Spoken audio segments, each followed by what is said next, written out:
Hi guys, I'm just going to wait for a few more people to join in, and today we're going to be talking about yoga therapy, and this is in continuation with what we were speaking about last week.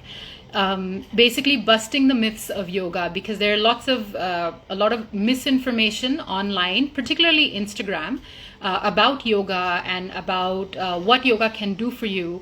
And generally concerning yoga, there's so much misinformation because social media is so rampant, and in 30 seconds people try to get news to you or try to get their views to you, and sometimes I feel like it's not giving you the entire picture. So I thought I'll do these two live sessions. The first one is on my feed. You can actually look at that.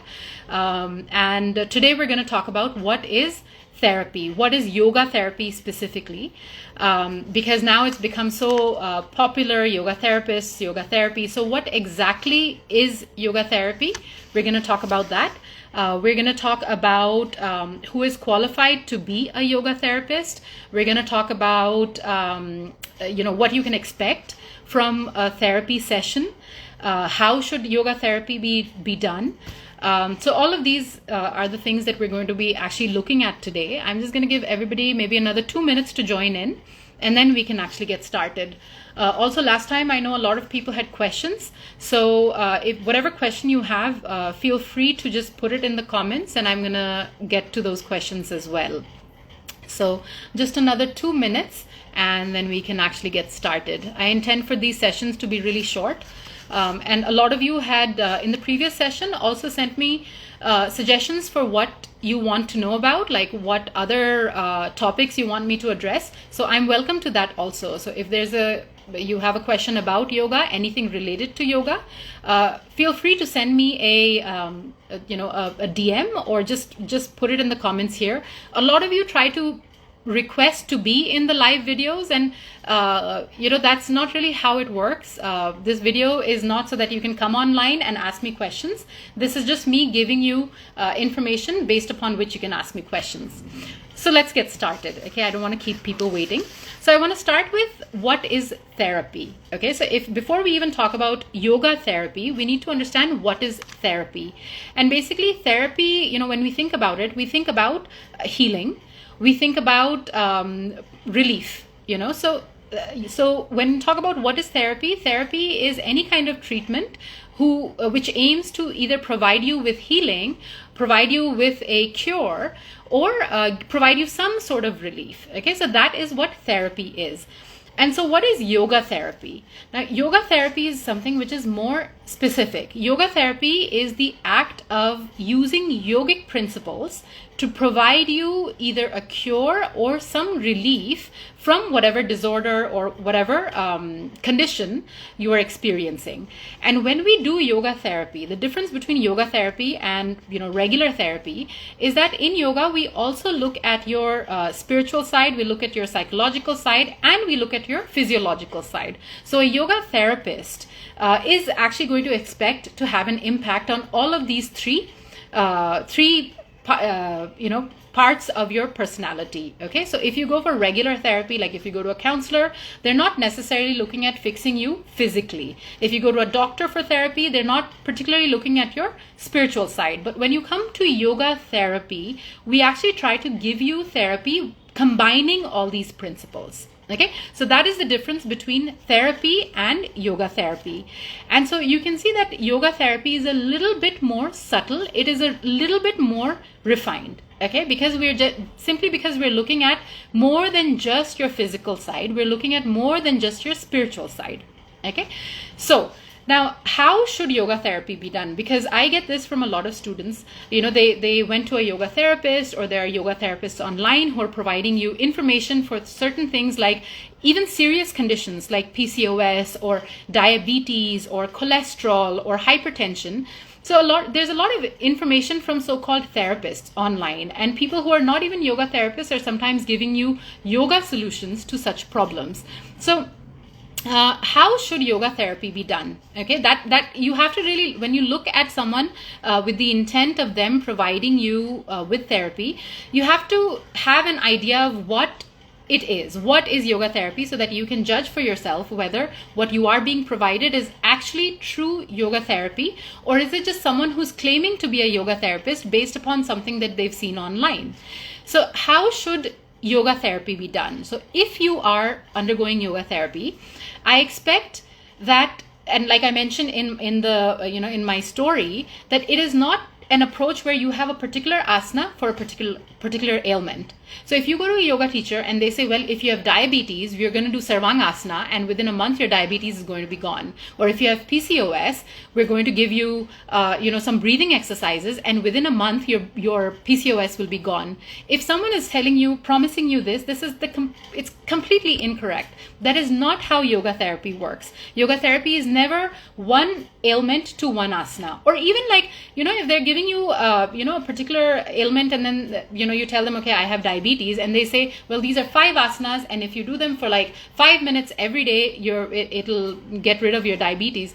It's a little more sophisticated than that. In fact, it's a lot more sophisticated than that, because yoga therapy is always driven by the individual. Okay, so unlike going to a doctor and they will prescribe you for a cold this a specific medicine, and they'll prescribe that same medicine to everybody, yoga therapy is not like that. So if two people come to me and they say, I have diabetes, the kind of asanas I would prescribe to them, or I would teach them, would be very different. Why? Because yoga works on an individual. It works on an individual's capacity, individual basis. So for instance, in yoga therapy, there are a few principles that we always keep in mind. Okay, so the first principle is you always teach what is appropriate for the individual. Okay, so for instance, if somebody is like, we always have to keep in mind where the person is coming from. Okay, now if someone lives in a very cold country, and if someone lives in a very hot country, and they're coming to me for the same thing, let's say they're coming to me for obesity, the way I would look at them in terms of even high cholesterol or obesity, for someone who's in a cold climate, I might tell them, okay, you can do a lot of Surya Namaskars, you can do a very dynamic practice. But if someone has the problem of obesity and they live near the equator, I would not tell them to do Surya Namaskars, because the climate has a large impact on how your body, how the body metabolism works, how your mind is. It has a huge impact on when you will choose to practice. So things like where the person is coming from is very important when we look at yoga therapy. So you can imagine if you go to a yoga therapist and they don't ask you where you are, or they try to provide you a generic kind of treatment plan, which is not based on your individual requirements, where you're from, what you do, then it's really like the approach in itself is very limited.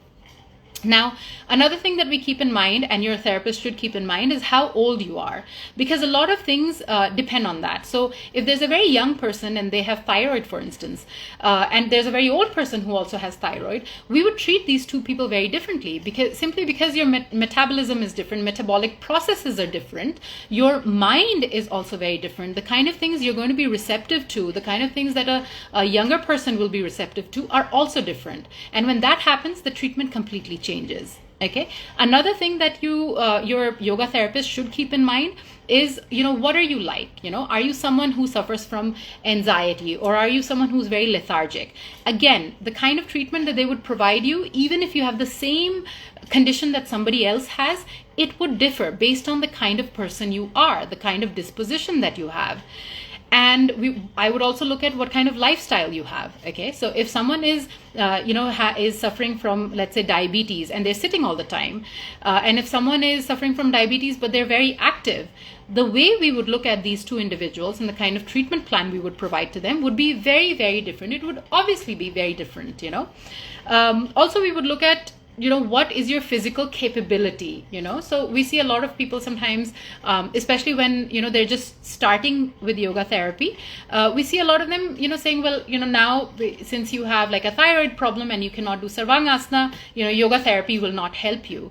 And that's the incorrect approach. You see this a lot of times. I come across this on Instagram particularly, where they say, well, if you cannot do this, then yoga therapy won't help you. But there is a way experienced yoga therapists will be able to give you a way to do particular asanas, whether it's by using props, or they'll have asanas that you can do instead of those asanas that you're unable to do. So you see, it's a very holistic approach. Okay, so that's the problem with these, what I see on social media, where they're saying, okay, if you have this problem, do this. If you're suffering from anxiety, do Kapalbhati, or if you are feeling lethargic, then do Kapalbhati. It doesn't work that way. A good experienced yoga therapist will keep everything in mind. It's a holistic approach, and it's a complementary therapy. Okay. Now, since I've spoken about the approach that a seasoned yoga therapist will have, I'd also like to tell you who is qualified to do yoga therapy. Now, what kind of person can do yoga therapy? Okay, so it's a combination of many things, and I say this is very important for you to know, because now, like, pretty much everybody is giving yoga advice, and everybody claims to be a yoga therapist. And especially, I see 200-hour, teacher trainings, and then they've read a few books, and then they start doing yoga therapy. Okay, but someone's ability to provide you therapy with the help of yogic principles depends on three things. Okay, it depends on, first of all, on their experience. Okay, so have they been mentored by someone who is a yoga therapist? And mentorship for a long, long time. Okay, everyone I know who's a really good yoga therapist has been with a teacher, studying with a teacher for like a decade or so, and only then they have that depth of experience to provide you with yoga therapy. Only then can they look at you completely, and because they have so much experience, they've seen so many students, so many patients, and they've seen their own teacher treating all these patients. Do they have the confidence to say, okay, I can now do therapy? Okay, so one is experience under a mentor. Another thing is the practice of yoga. Okay, now if someone wants to do yoga therapy, they should ideally be yoga practitioners. If they're not even asana practitioners, they have no way of being compassionate towards you. They have no way of commiserating with you. And it's very important in yoga therapy, as a yoga therapist, for you to be able to understand what it is to be in pain, for you to understand what an asana feels like when you're ill, the same asana, what it feels like when you're healthy, when you're feeling down, when you're menstruating. We should know what these things are. So we'll only know these things if we practice ourselves.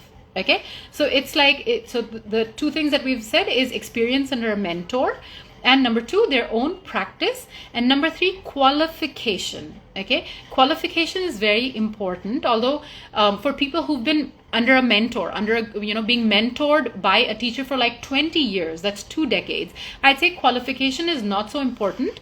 But I went and did my master's course in yoga therapy at a university called S. Vyasa, and over there they taught us anatomy, they taught us physiology, they taught us physics, they taught us chemistry. So they gave us a solid kind of grounding in the science of the body, like the actual physical science of the body, the actual physical science of like why someone has diabetes, what does it mean that if you have high cholesterol. So they gave us that base, they established that base with us, and then they told us how to do therapy on that. So that, combined with my personal practice, with my mentorship with my teacher, that is what has given me the confidence to say that I can provide yoga therapy. Okay, so when you are online and you see someone saying, okay, if you have diabetes, you do this asana, or if you have hypertension, you do this asana, or if you're obese, you do this asana, the first thing you must see is what gives them the confidence, or rather like license to give you advice about yoga therapy. Because you see, yoga therapy is not about knowing only yoga. Yoga therapy is about understanding asana, the impact of an asana on an individual, and understanding the human body, and also having been mentored by a good teacher for a long, long time. Okay, so these are the three main components. Whenever someone says, okay, I can provide you yoga therapy, these are the three main components that you should look at. Okay, now finally, what are the expectations? So if I'm telling you that, okay, in yoga therapy, the idea that if I have this problem and if I do this asana and I'm going to be healed, if that is wrong, and I'm clearly telling you that that is not how yoga therapy works, then what can you actually expect from yoga therapy? Now, what you can expect is that yoga therapy is not magic. Okay, the power of a teacher, like it's not that they're going to touch you and you're going to be healed. That's not how yoga therapy works. Yoga therapy is a complementary therapy, which means that, if you have some issues with your heart, let's say, and if your doctor has prescribed you medicine, you keep taking that medicine and you do an asana routine, a yoga routine that complements or that supports the medicine that your doctor has given you. Okay, so if any yoga therapist tells you, well, you don't need any medicine and just stop going to that doctor, just yoga is going to cure you, that is like false claims. That's not how it works. Yoga therapy is a complementary therapy. And for certain things, yes, it can wean you off of your medicine. So over time, yes, the diabetes medicine will stop, provided you do it correctly. It will stop. But we will never tell you to stop your medicine and then just do yoga. That is not what a good therapist will tell you. Okay? And eventually, with proper therapy, your doctor himself or herself will say, okay, now we will reduce the dosage of this medicine. All your tests will show that you don't need that medicine anymore, And that's not only because of yoga, but it is also because of what your doctors are prescribing to you. So it's a complementary therapy. It is not like a therapy only on its own for most things. Now, another thing that you need to remember, that because it's not magic, it takes time. So give it good time. Find a good yoga teacher and give it good time. Good time is minimum 3 months. Okay, and 3 months is a long time for a lot of us because we're used to sort of taking medicine and antibiotics, five-day course, and we're so used to that sort of timeline. But when we talk about yoga and particularly yoga therapy, we're trying to change something within your body. We're trying to change a process which is sometimes related to your hormones, which is related to your metabolism. So it's going to take time. So realistically, you should be prepared to devote 3 months consistently. So if you're going on vacation for half a month and you're there only for like a half a month, that's like just 2.5 months that you're doing. So I suggest 3 months, work with a good yoga therapist and get those 3 months in and start to note the changes that are there, that start to manifest in you. You have to be sensitive to that too.